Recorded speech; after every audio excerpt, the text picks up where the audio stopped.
Pinsa.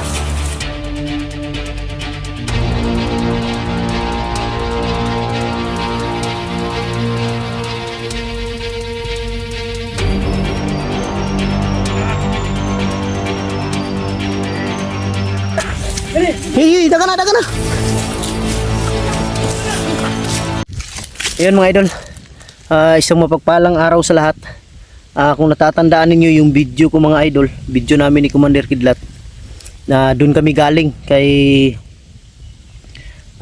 sa area ni manager sa kanyang rest house. Hindi na kami tumuloy mga idol dahil habang nag-off cam kami, marami kaming namataan na kanyang mga tauhan na parating nakasasakyan. Kaya napag-isipan namin ni Kidlat na sabi ko sa kanya, baba tayo, delikado tayo dito, baka ano pang mangyari sa atin, makorner tayo, dalawa lang tayo. Kaya mabuti pa sigurong bumaba muna tayo. Kung babalik man tayo dun sa area na yon, kailangan marami tayo. At pagbaba namin mga idol, kumuntak sa amin sila Don Carlo na magpapatulong na iligtas ang mag-ina ni Igoy, dahil nakakuha sila ng info na yung pamilya ni Igoy, parang sinabi yata ng lolo ni Tikboy na yung pamilya ni Igoy dadalhin dito sa area ng Mount Banwag. At yun din ang narinig namin sa mga tauhan ni manager, pati si manager ang sabi, dalhin ang mag-ina ni Igoy sa Mount Banwag, ang iiwan lang daw na mag-ina ay yung kay Kidlat. Kaya dali-dali kaming bumaba ni Kidlat. Buti na lang nakibisado na namin yung daan palabas dun sa area ni manager, pero wag lang tayong kumpiyansa, baka lagyan niya ng blocking force na tagabantay. At nakita ko rin, hindi basta-basta yung mga tauhan ni manager na dumating. Parang mga private forces, mga private niya, sarili niyang mga tauhan. Nakabunit lahat, nakaitim, mahaba yung baril ang dala, at maganda yung sasakyan. Kaya napag-isipan ko talaga na kung maaari, habang hindi pa dumilim, baba na tayo, Kidlat, para hindi tayo madisgrasya. Babalikan lang natin ang area na yun pag tayo'y marami na. So yun, at marami pong mga supporter na nakiusap, nag-send ng location kung saan yung location banda nila Kuya Bads, nila Alpha, yung mga kasamahan niya, dahil marami daw nabihag doon na hunter. Doon kay parang si Commander Bagnot yata at Bagtik at Kilaw, sila yung may hawak ng lugar na yun. Kaya sabi ko, sige, pag katapos ng mission namin na mailigtas yung mag-ina ni Igoy, sana nandito para makatulong kami sa kanila. Dahil nag-usap din kami ni Kuya Bads, nila Alpago Sirwan, kumuntak ko sa kanila, sabi ko sa kanila na kung maaari tutulong ako. Buti naman at sinabi nila na walang problema bro, welcome ka dito. Basta tingnan mo lang yung location na binigay namin sa iyo para hindi kayo maligaw. Kaya salamat ako sa kanila, kay Kuya Bads Adventure at kay Alpago Sirwan. Maraming salamat sa inyo mga bro. So yun mga idol, kasama ko si Commander Kidlat. Pero bago kami umakyat dito sa Banwag mga idol, dumaan muna kami sa bahay.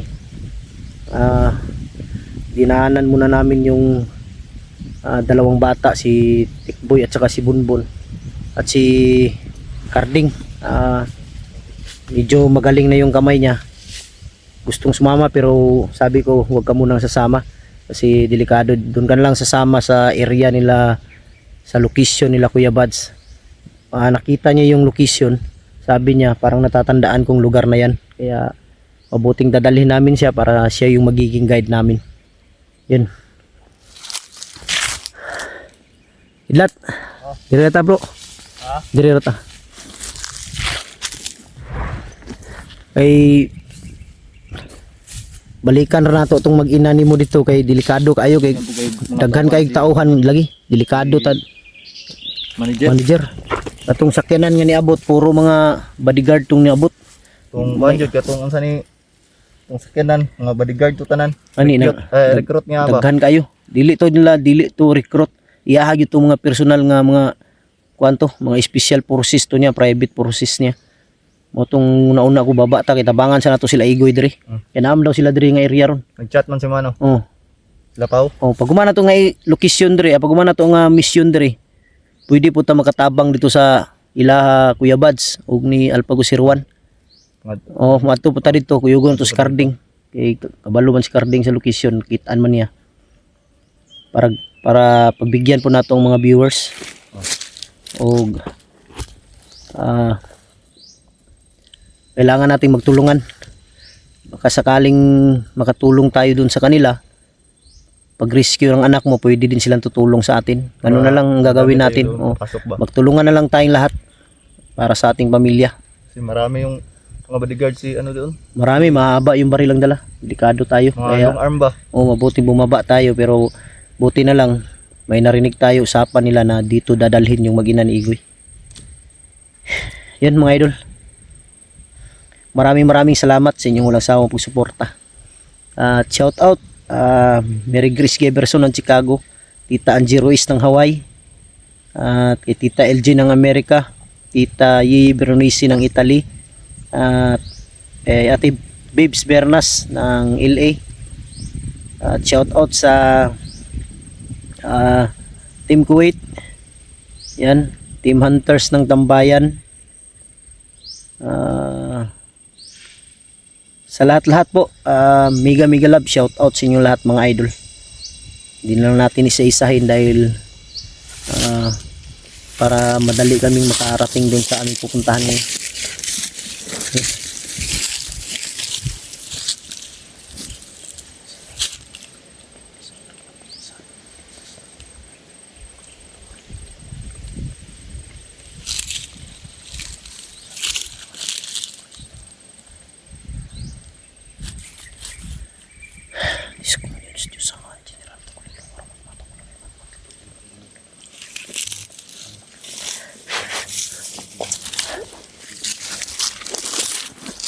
Owner,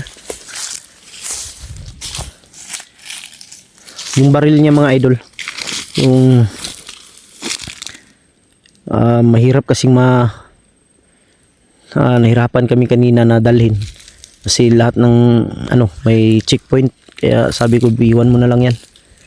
Buti itong sa akin pwede namang itago, at yun kasi mahaba. Yeah, Commander, Kidlat,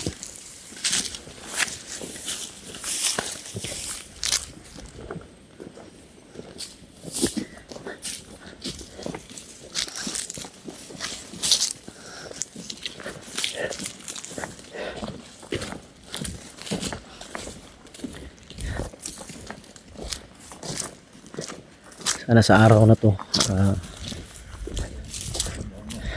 sana paintulot ng Diyos na maligtas natin yung mag-ina para yung problema namin ay yung mag-ina na lang ni Commander Kidlat. Isa. Yung maingay ko, huwag kang maingay. Parang may nano ko dito hindi maganda.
Bro. Bro. Open sa.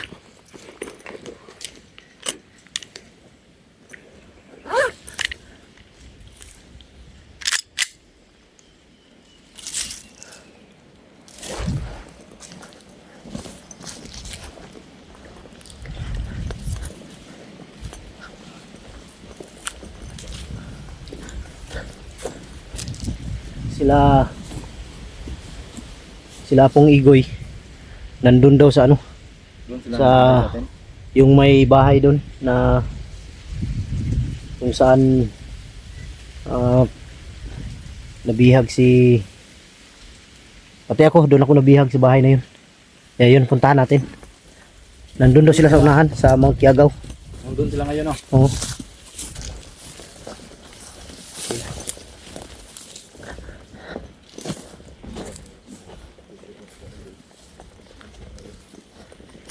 Di talaga basta-basta si manager mga idol. Napaka mabigat na kalaban. Kaya iingat na lang tayo.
Pinsa.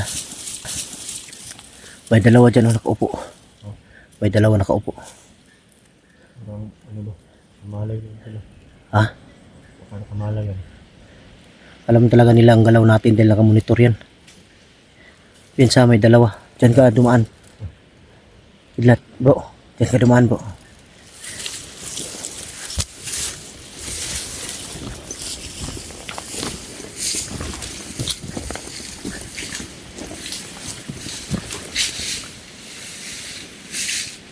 May dalawa dito mga idol na tumatambay.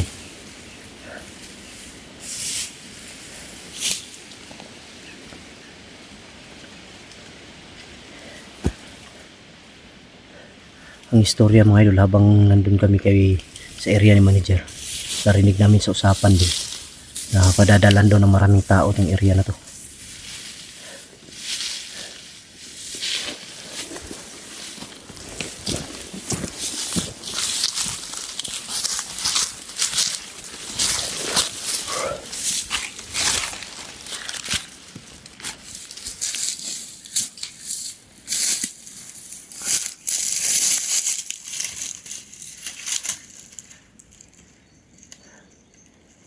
Diyan yung dalawa.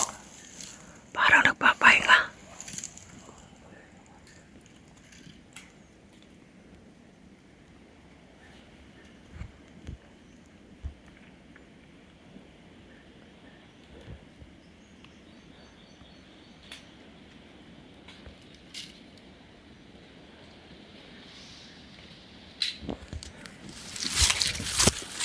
Ito gagawin natin. Wala mo natin patayin sa kanila. Sundan lang natin sila kung saan sila patungo. Oh, sige.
Bro, bro, bro.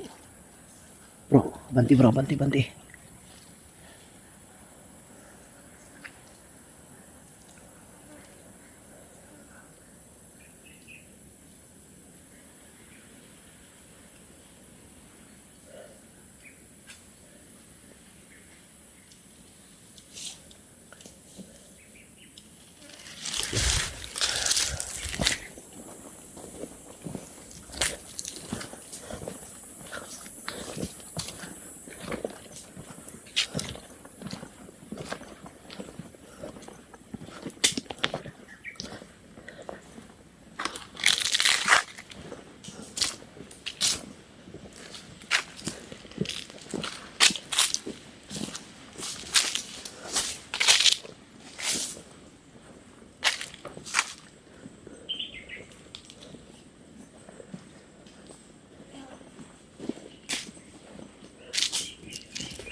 Ito mga idol, itong area lahat dito. Yung manager to. Hindi ko lang alam. Baka inagaw niya to sa mga tao.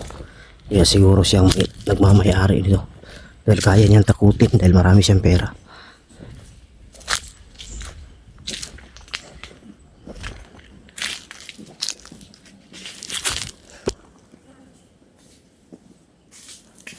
Yan bro, nawala.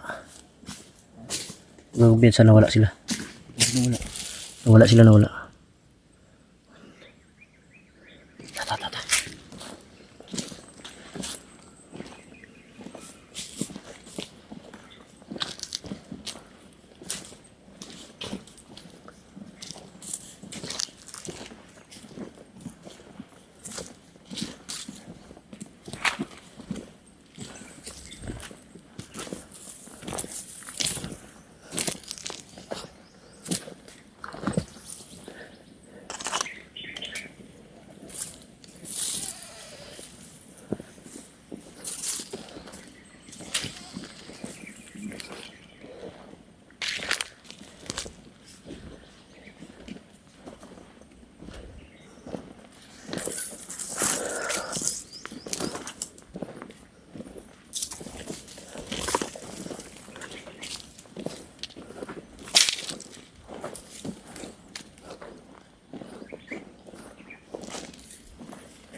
Di kami biglang nawala.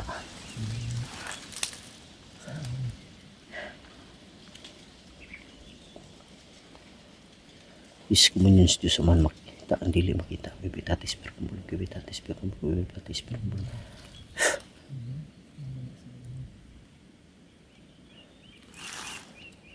Wala talaga mga idol.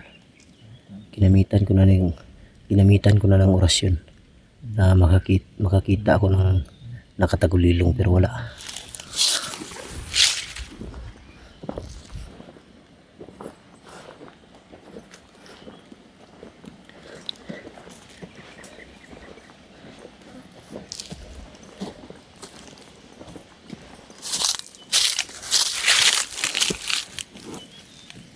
Bro, kamu na tayo bro.